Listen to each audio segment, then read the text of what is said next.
Cole woke up the same way he had woken up for the past 7 years. The alarm beeped 3 times. The lights in his small room turned on slowly. The air recycler hummed its familiar song. He lay there for a moment and stared at the metal ceiling above his bed. Another day on a dead world. Another day of being the last human on 9C.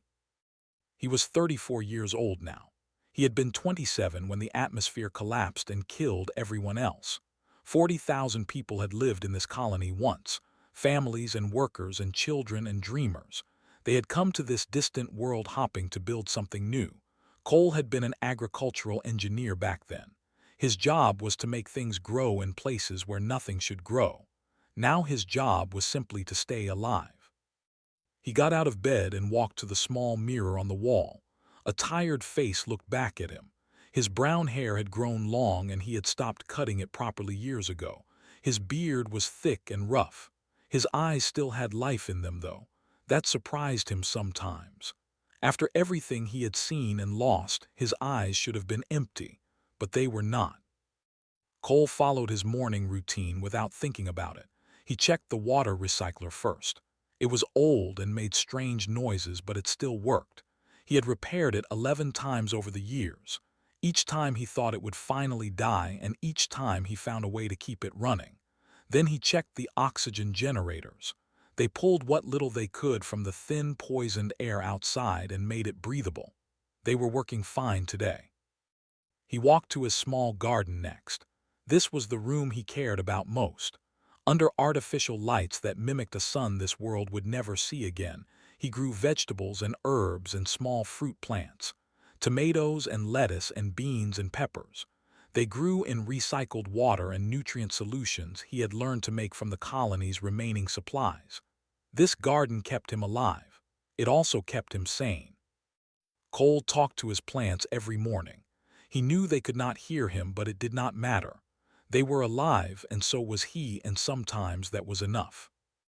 After breakfast, he walked to the communications room. This was part of his daily routine, even though he knew it was pointless. The emergency beacon had been broadcasting for 7 years. It sent out a signal that said humans were here and needed help. The signal traveled into space at the speed of light. It would take years to reach the nearest human outpost. And even if someone heard it, why would they come? This colony had been considered low priority even before the disaster. A remote world in a distant sector, not important enough to save. Cole checked the beacon anyway. The green light blinked steadily, still broadcasting, still hopping. He had stopped hopping years ago, but the machine had not. He spent the afternoon repairing a broken air filter. This was how he filled his days. There was always something breaking down, always something that needed his attention. He had become good at fixing things he had never been trained to fix. Desperation was an excellent teacher. When evening came, he sat in the observation dome and ate his dinner. Through the thick glass he could see the dead landscape of 9C. Red dust and gray rocks stretched to the horizon. The sky was a sick orange color from the polluted atmosphere. Nothing moved out there. Nothing lived. He was surrounded by death on every side. Cole remembered the early years after the collapse. He had spent months searching for other survivors. He had walked through the ruins of the colony wearing his environmental suit, calling out names, checking every building. He found only bodies, so many bodies. He had buried as many as he could until his back gave out and his spirit broke. Then he returned to this small habitat dome and sealed himself inside. The first year had been the hardest. He had nearly died 3 times, once from equipment failure that almost stopped his oxygen, once from an infection that made him burn with fever for 2 weeks, and once from his own hands when the loneliness became too much to bear. He still had the scars on his wrists from that dark night, but he had bandaged himself and kept going. He did not know why. There was no logical reason to continue, but something inside him refused to stop. By the 3rd year he had stopped counting days. By the 5th year he had stopped expecting rescue. Now in the 7th year he had reached a strange kind of peace. He was not happy, but he was not desperate either. He simply existed.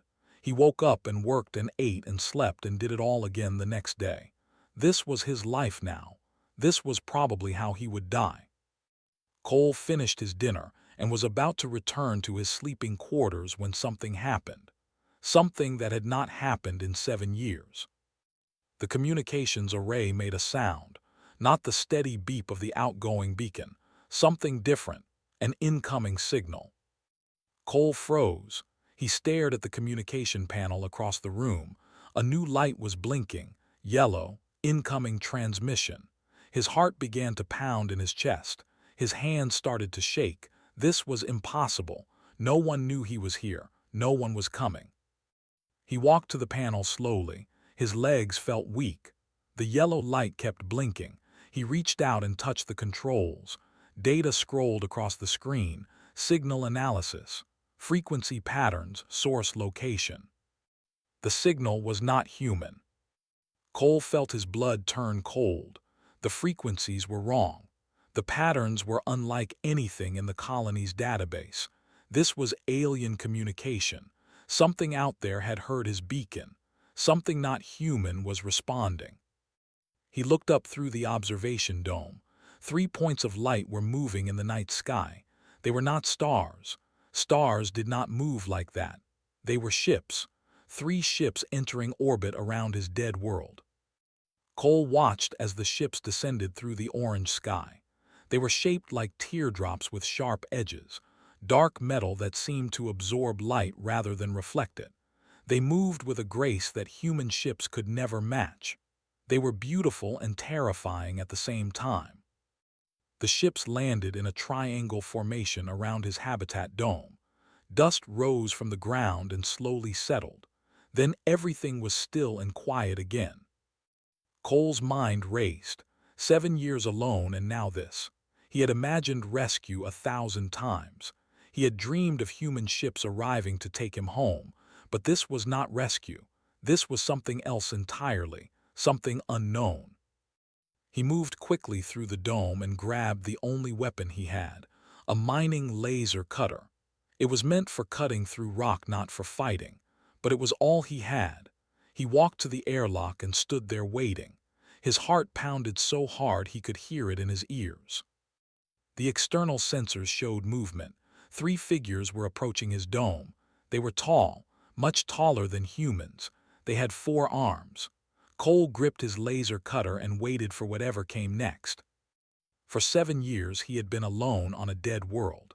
He had survived through stubborn will and desperate hope. Now something had finally come for him. He did not know if they were saviors or killers.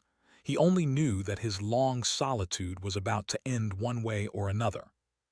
Cole took a deep breath and prepared to open the airlock. Cole opened the airlock.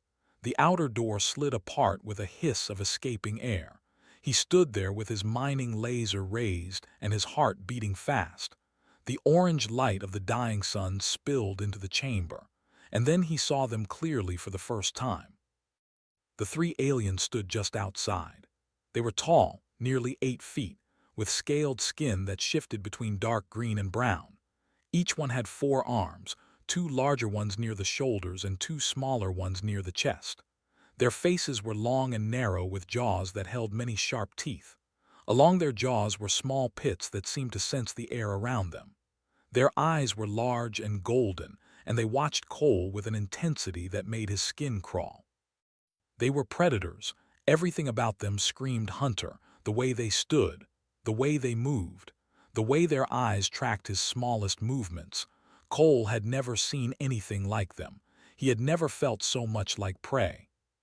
The tallest one stepped forward.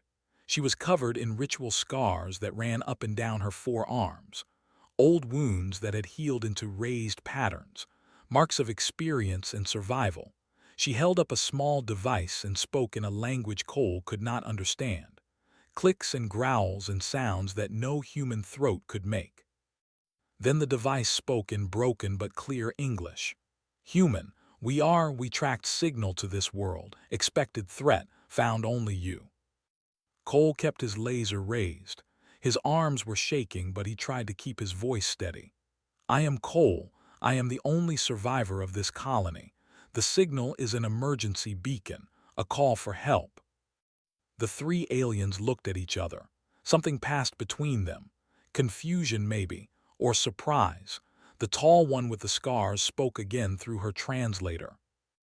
I am Aura. These are and Hen. We are hunters. We travel the stars seeking dangerous prey. Your signal has been broadcasting for many cycles. In our culture, such persistence means challenge or trap. We came expecting a fight. Cole slowly lowered his laser. These creatures could kill him in seconds if they wanted to. Fighting was pointless. There is no trap. There is no challenge. I am just one man trying to survive. The smallest of the three moved closer. This was the tracker. She was faster than the others, her movements quick and precise. She circled Cole slowly, studying him from every angle. Her golden eyes moved across his body like she was reading a story written on his skin. 7 cycles alone, said through her own translator. Her voice was higher than Aura's. The signal began 7 cycles ago. You have been here that long, alone. Yes, Cole said. Everyone else died when the atmosphere collapsed. I was underground in a vault. I survived. I have been here alone ever since. The 3 huntresses went very still. They stared at Cole with expressions he could not read. Then they looked at each other again and made sounds that the translators did not convert. Private conversation, discussion, maybe argument. The youngest one, Hen, stepped forward. She was curious in a way the others were not. Her 4 arms moved with restless energy and her eyes were wide with wonder. 7 cycles in isolation. How is this possible? Among our kind, isolation beyond a few moon cycles causes the mind to break. The spirit dies. The body follows. How are you still standing? Cole did not know how to answer that question. He had asked himself the same thing many times. I do not know, I just kept going, one day at a time. Aura walked past Cole and entered the habitat dome without asking permission. She moved through his home like she owned it, examining everything with careful attention. The other 2 followed. Cole had no choice but to let them. He was outnumbered and outmatched. The huntresses studied his living space, the recycled air systems, the water purifiers, the small garden under artificial lights, the repair patches on the walls where equipment had failed and been fixed, the marks on the floors where Cole had paced during long, sleepless nights. Stopped in front of a wall where Cole had scratched marks during his first year, counting days, counting weeks, counting months. The marks stopped after the first year. She touched them with one of her smaller hands. You stopped counting, she said. I stopped hopping, Cole replied. Hen was in the garden now. She touched the leaves of a tomato plant with gentle care. You grow food here, in this dead place. I had to. The emergency supplies ran out years ago. I learned to grow what I need. It is not much, but it keeps me alive. Aura completed her examination and turned to face Cole, her arms crossed over her chest. Her golden eyes studied him with new interest. We are hunters. We live for the chase, the kill, the victory. We do not understand endurance without purpose, survival without goal. What were you hunting here all these years? Nothing, Cole said. I was not hunting anything. I was just trying to live another day. Why? Cole opened his mouth to answer, but no words came. Why had he kept going? There was no rescue coming, no family waiting for him, no future beyond this dome. He had simply refused to die. That was all. Stubborn refusal with no logic behind it. I do not know why, he finally admitted. I woke up each morning and I was still alive, so I kept going. There was no plan, no purpose, just refusal to stop. The 3 huntresses were silent for a long moment, then spoke. Her voice was different now, softer, almost respectful. You are broken but still standing. Among my people this is high praise. We have hunted creatures across 100 worlds. We have faced predators that could destroy cities. We have tracked prey through the most dangerous places in the galaxy. But we have never encountered anything like you. A creature that survives without reason. That endures without hope. That refuses to fall when there is nothing left to stand for. Hen left the garden and approached Cole. She was young for her kind, still learning, still curious about the universe. "Show us," she said. "Show us how you did this. Show us how a human survives alone on a dead world for 7 cycles." Cole looked at the 3 alien huntresses standing in his home. They had come expecting a threat and found a broken man growing vegetables in a metal dome. They did not understand him. His existence confused them, and somehow that felt like a small victory. "All right," he said, "I will show you." He led them through his daily routines: the water recycling, the air filtration, the careful rationing of power and resources, the repairs that never ended, the small rituals that kept his mind from falling apart.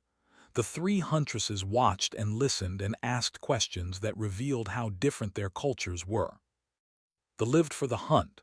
Every moment was movement and action and purpose. The idea of staying in one place for years, doing the same tasks every day, waiting for nothing, was horrifying to them. And yet Cole had done exactly that. Not because he was brave, not because he was strong, but because he simply did not know how to give up. When the tour was finished, Aura stood by the observation dome and looked out at the dead landscape. The orange sky was darkening as the weak sun set behind the mountains of dust. "What did you think about?" she asked. "During all those cycles alone, what filled your mind?" "Memories," Cole said. "The people I lost, the life I had before. Sometimes I talked to myself just to hear a voice. Sometimes I talked to my plants. Sometimes I screamed at the walls until my throat was raw. But I always came back to the routines, the work. Keeping busy was the only way to keep sane." Hen tilted her head. "You screamed at walls, this helped." Cole almost smiled. "Sometimes, not always, but it was better than silence." Suddenly the communications array made a sound. Another incoming signal, different from the first. Aura's expression changed instantly. Her body went tense. Her 4 arms dropped to her sides where weapons would hang. She looked at her companions and spoke rapid words that the translator did not catch. Moved to the communications panel and studied the data. When she turned back, her golden eyes were dark with something Cole recognized: fear.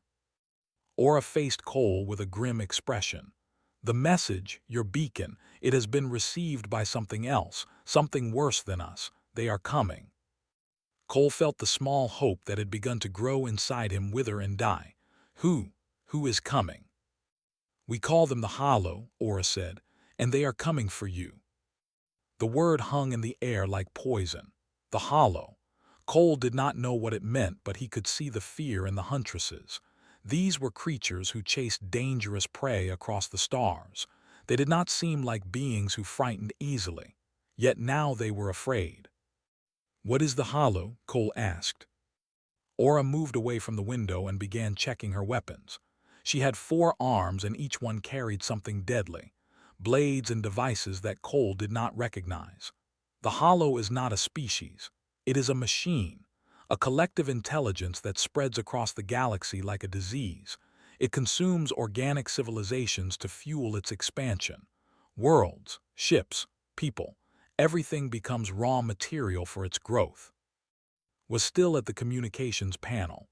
Her smaller hands moved across the controls with expert speed.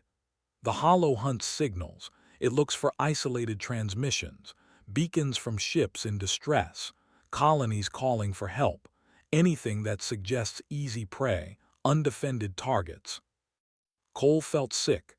His beacon, his desperate call for help that had been broadcasting for 7 years. He had been calling out into the darkness, hoping for rescue. Instead, he had been ringing a dinner bell. "My beacon drew them here," he said. "It was not a question." "Yes," Hen said.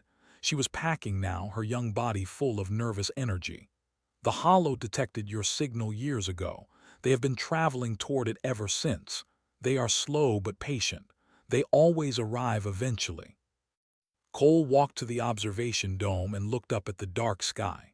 Somewhere out there in the black between stars, a machine intelligence was coming to consume him, to consume this world, to add his atoms to its endless hunger.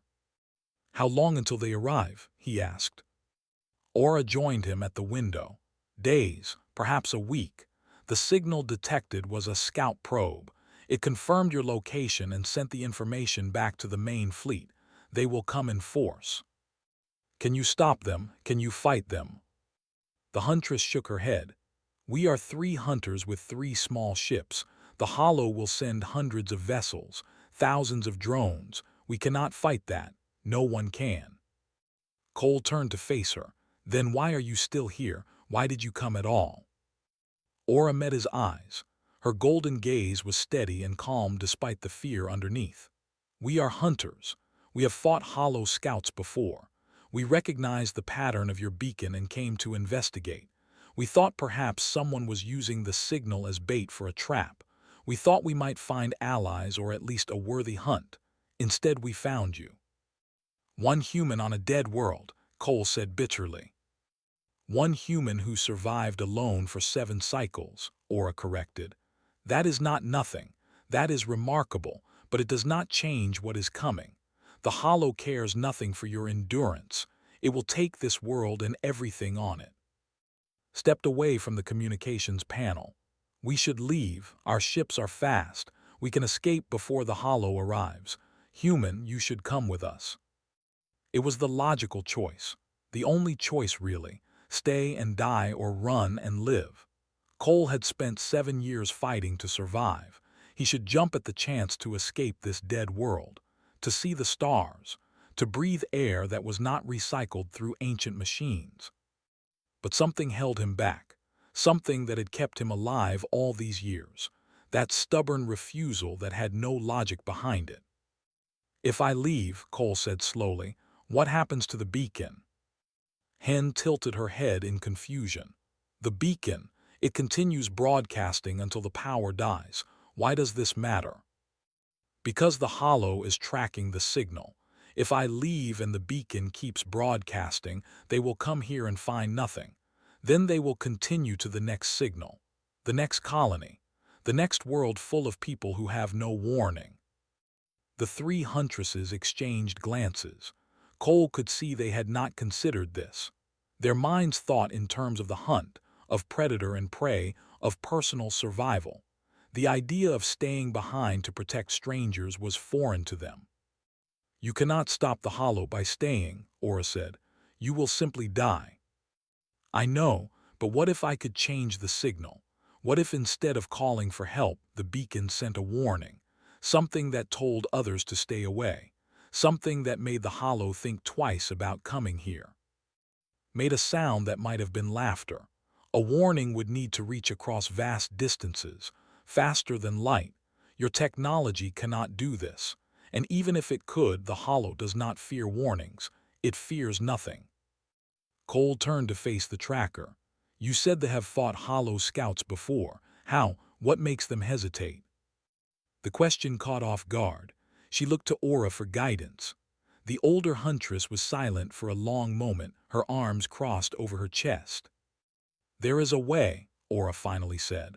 "Among our people we use biological markers to claim territory, warnings encoded in genetic material. The signals persist for centuries. They tell other hunters that this ground is taken, that danger waits for any who enter." Could that work against the Hollow? Perhaps. The Hollow reads biological signatures. It scans for life to consume. If it detects certain markers, certain warnings encoded in organic material, it sometimes judges the risk too high. It moves on to easier prey. Cole felt hope stir in his chest, small and fragile but real. Can you create such a marker? Can you encode a warning that the Hollow would detect? Stepped forward. Her golden eyes were bright with sudden interest. "It is possible. We carry the technology on our ships, but the marker needs a living host, organic material to carry the signal.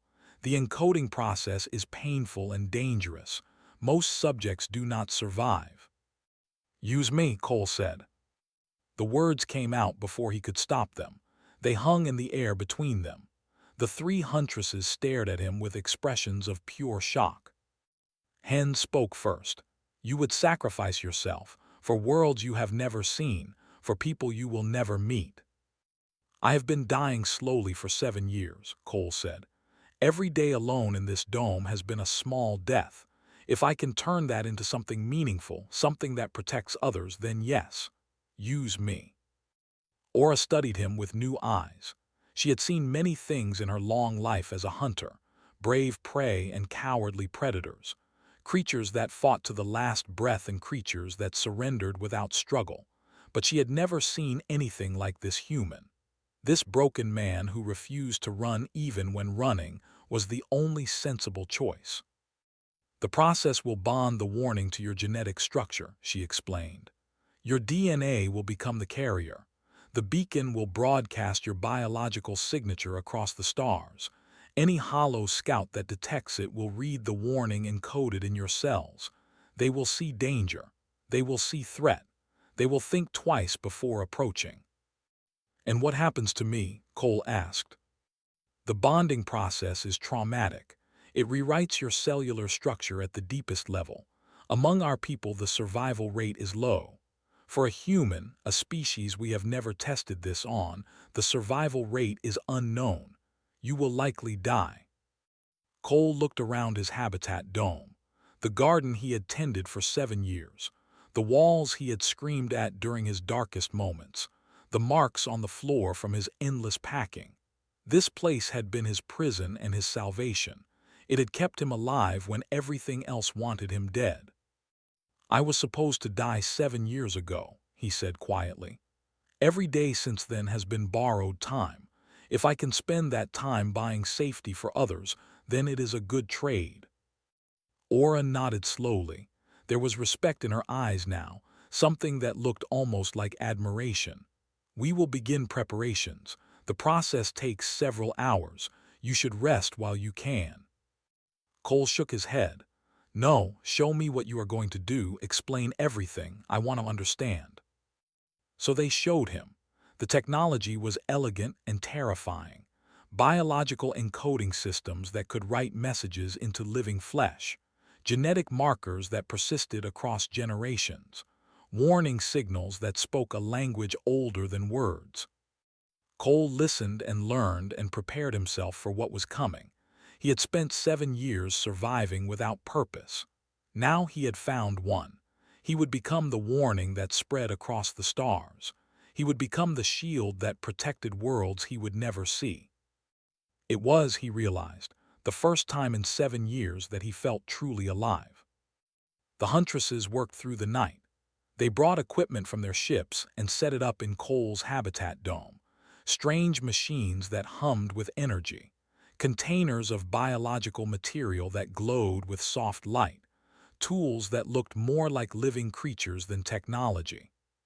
Cole watched them work. He tried to help where he could, but mostly he stayed out of the way. The moved with practiced efficiency.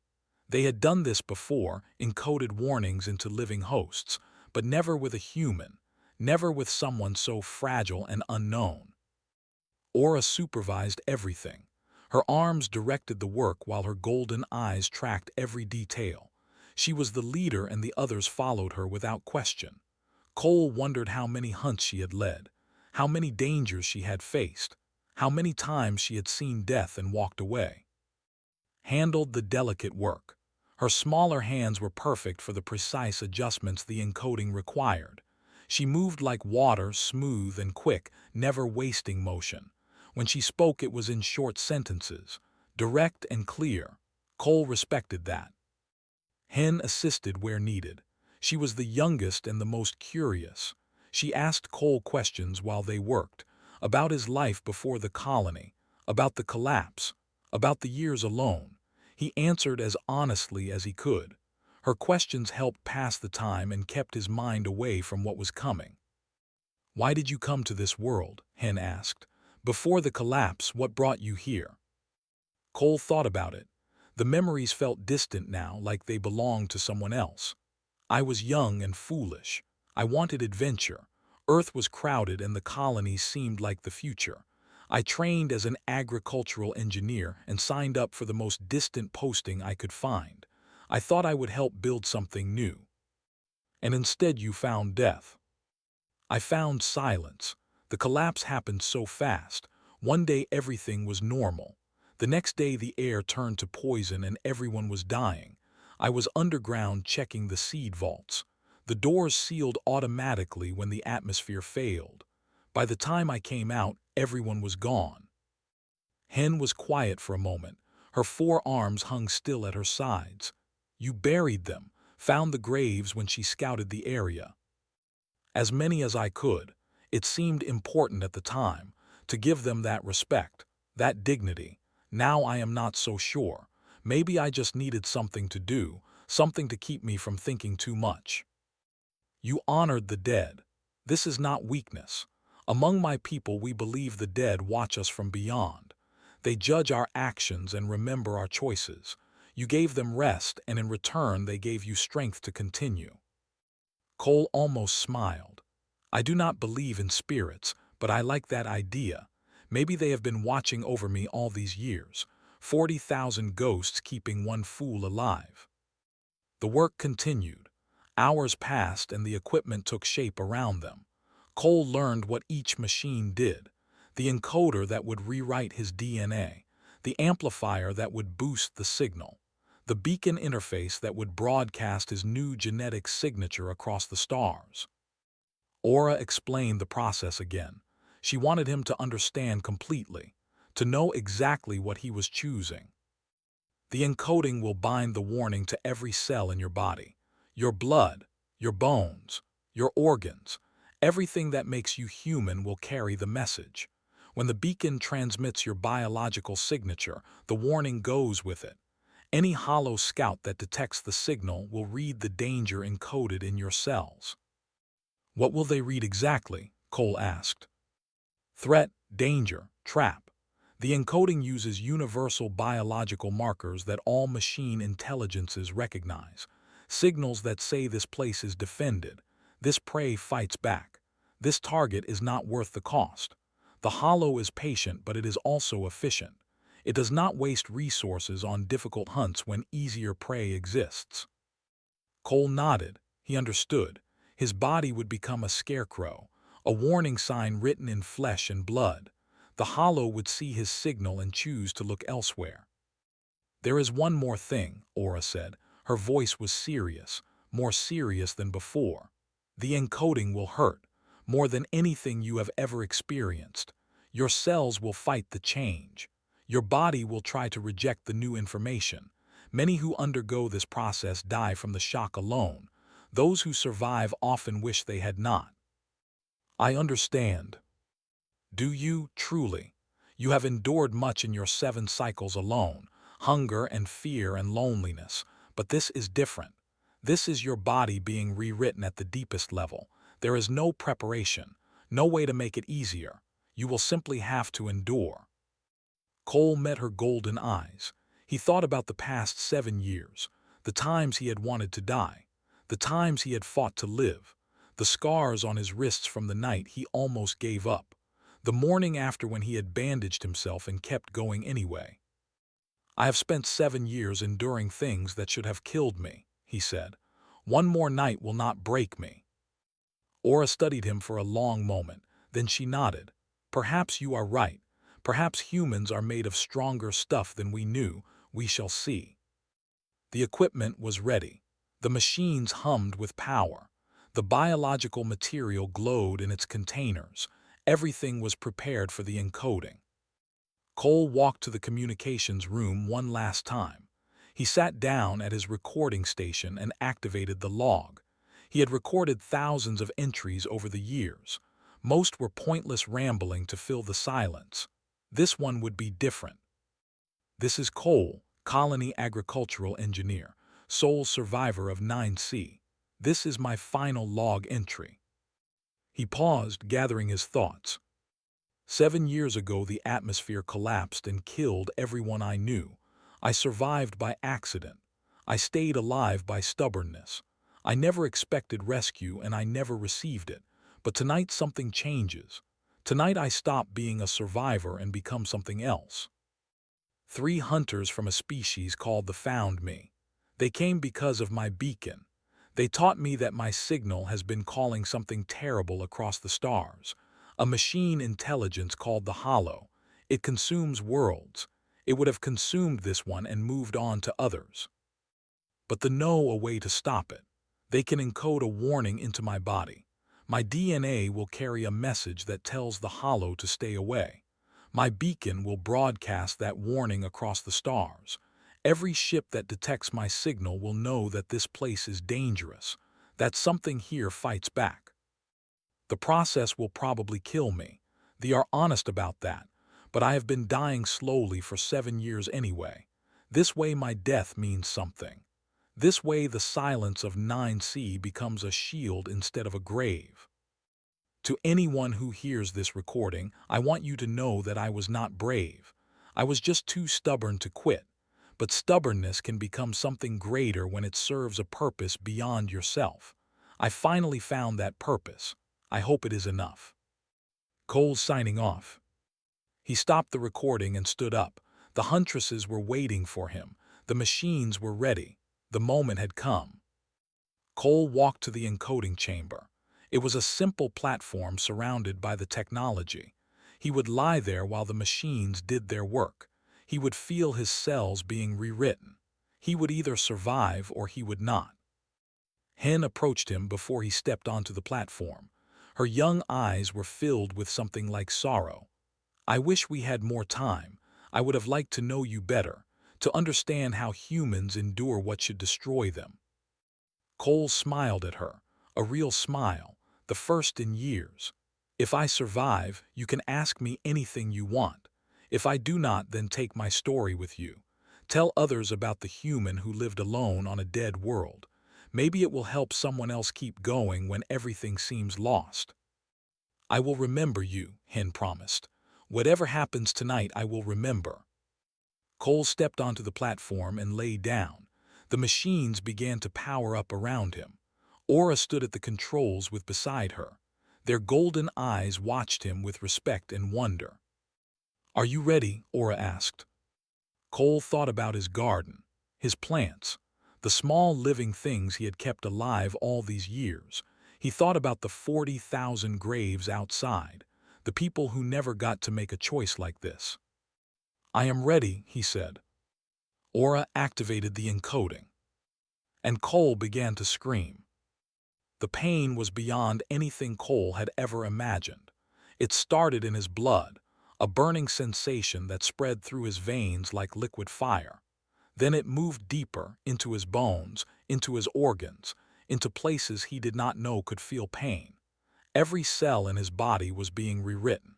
Every piece of what made him human was being transformed into something new. He screamed until his voice gave out. Then he continued screaming in silence, his mouth open and his body arched against the platform. The machines hummed around him, indifferent to his suffering. They were doing their work. They did not care about the cost. The Huntresses watched. Aura stood rigid and still, her arms at her sides, monitored the equipment with clinical precision. Hen turned away, unable to witness the human's agony. Time lost meaning. The pain stretched seconds into hours and hours into eternities. Cole felt his consciousness slipping away, retreating from a body that had become nothing but suffering. He could let go. He could fall into the darkness and escape. It would be so easy. But somewhere deep inside, the same stubborn refusal that had kept him alive for 7 years refused to surrender. He had endured loneliness. He had endured despair. He had endured the weight of 40,000 dead pressing down on his soul. He would endure this too. He held on, breath by breath, heartbeat by heartbeat. The fire burned through him and he let it burn. The pain tore at him and he let it tear. He gave his body to the encoding and trusted that something would remain when it was finished. The night passed. The weak sun of 9C rose over the dead landscape. The machines powered down one by one. The humming stopped. Silence returned. Cole lay on the platform, breathing, just breathing. The pain had faded to a dull ache that filled every part of him. He felt different, changed. Something had been written into his cells that had not been there before. He could almost feel it, a message encoded in his blood waiting to be heard. Aura leaned over him. Her golden eyes were wide with disbelief. You survived. You should not have survived. No has ever endured the full encoding without losing consciousness. You stayed awake through the entire process. Cole tried to speak, but his throat was raw from screaming.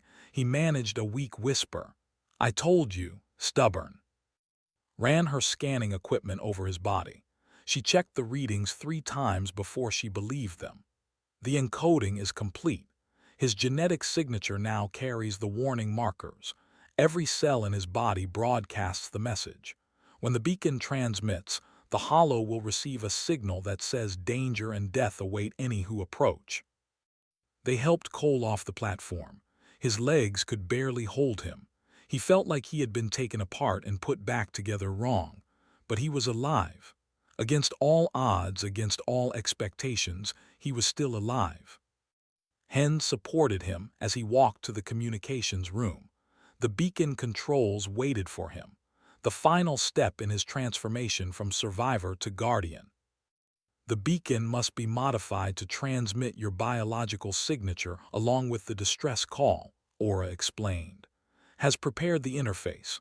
All you need to do is activate it. Cole looked at the controls, such a simple thing, a button to press, a signal to send, and with that signal his sacrifice would spread across the stars. He pressed the button. The beacon hummed to life with new power. The signal that had been broadcasting for 7 years was now something more. It carried his DNA, his encoded warning, his message to the universe. The hollow would hear it. Every ship within range would detect it. And they would all receive the same message. Danger here, turn back, one stands alone. The effect was immediate. Equipment detected the hollow scout fleet changing course. They had been approaching at high speed, eager to consume another world. Now they were retreating. The signal had reached them and they had read the warning in Cole's cells. They had decided this prey was not worth the hunt. It worked, said, her voice held wonder. They are leaving. The hollow fleet is turning away. Cole sank into his chair. He felt empty, drained, hollowed out by the encoding process. But he also felt something he had not felt in 7 years. Peace. The Huntresses stayed for several days. They wanted to make sure Cole recovered from the encoding. They wanted to see if the signal continued to work. They wanted to understand the human who had done what seemed impossible. Cole showed them his garden. He taught them how to grow vegetables in recycled water. He explained the routines that had kept him sane. He answered their questions about humanity, about Earth, about the species they had never encountered before. On the 3rd day, Aura received a message from the signal from 9C had been detected across 12 sectors. Ships were changing course to avoid the dead world where one human refused to stop broadcasting. The warning was spreading faster than anyone had expected. You have become famous, Aura told Cole. Word of your signal is traveling through the hunter networks. They are calling it the human warning. Some believe it is a new weapon.